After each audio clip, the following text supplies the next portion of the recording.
welcome back to my channel, guys.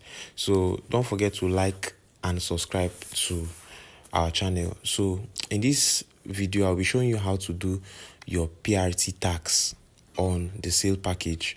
Okay, so firstly, understand your dashboard. You can see here we have aggregate balance, then beneath we have current balance, and then we have the PRT tax.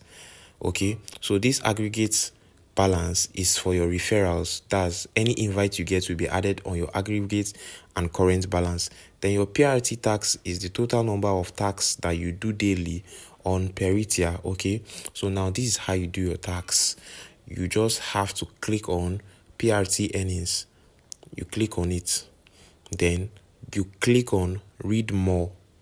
You click on it, then you scroll down, you scroll down, you scroll down, then you click and like a post, or rather a video on YouTube.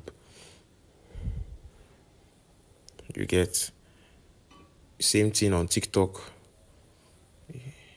You get, then you go back, or rather you click this green button, click to earn. You click on it, then what you do is you scroll up, you click back to home.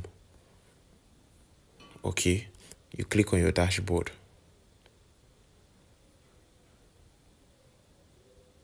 You click on your dashboard. Now after clicking on your dashboard, your PRT earnings will be added for the day. Okay, your PRT earnings will be added for the day. This is how you do your PRT tax. $1 will be added daily whenever you do your PRT tax. So don't forget to subscribe to our channel. Okay, stay tuned for more videos.